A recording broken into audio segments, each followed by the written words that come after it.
In this video, I'm going to show you how to turn a landline telephone into a microphone for recording. I'm going to be permanently attaching this 1/4-inch instrument cable to it.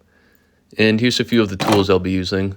Screwdriver, wire cutters, wire strippers, soldering iron, flux, solder, heat shrink tubing, and a hot glue gun.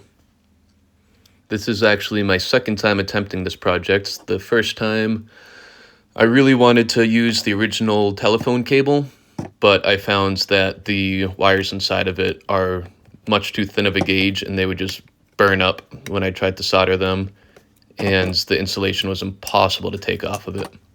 So this route with the instrument cable is definitely the way to go. One thing I also learned is you've got to be gentle when opening these up, especially these cheap Amazon phones, because the plastic is really soft. So I used a credit card there to crack it open.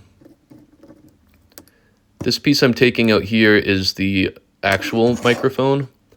I'm not going to use that because that actually requires its own power source, and I'm not willing to learn the electronics to figure out how to power this thing. So we're actually going to use the speaker as a microphone.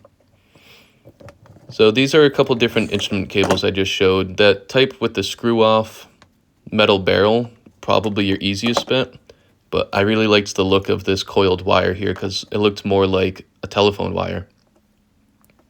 So I'm stripping it here. There's 2 layers on these instrument cables. The outer layer is sort of braided around the perimeter, and then there's that inner layer there that you just saw me strip. There's also 2 wires coming off from the telephone speaker. That yellow wire we're going to connect to the central insulated wire on the instrument cable, and the black wire is going to attach to that wire that's braided around the perimeter.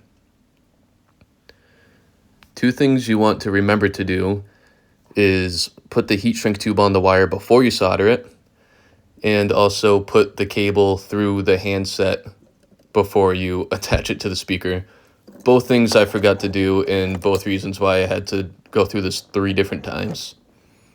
Alright, now in order to get the speaker on the bottom next to the wire, I actually had to shave a bit of plastic away. You can see I'm pointing to the areas here, so that I could screw the phone case together because it was interfering a bit. But now the speaker is at the bottom, so when you hold it, the wire comes out of the bottom. Here's a test.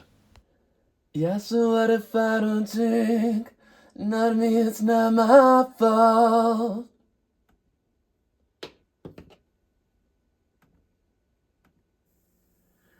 Yeah, so what if I don't think?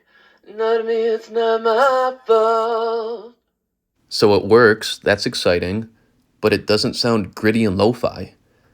Now I did some reading about telephone signals and learned that they actually cut off the high ends, they cut off the low ends, and they compress the signal to save bandwidth. And that's basically exactly what a guitar's distortion pedal does. So I gave it a shot.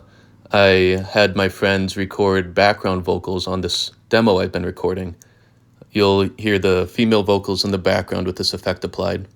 I don't wanna lose that thing. We mix it up and talk and we get along. I'm looking out over the sink at you as you're laying out on the lawn. Now, I'm really happy with that sounds. That's exactly what I was going for. So hopefully you learned something from this and you're able to make one yourself and use it creatively. Have fun.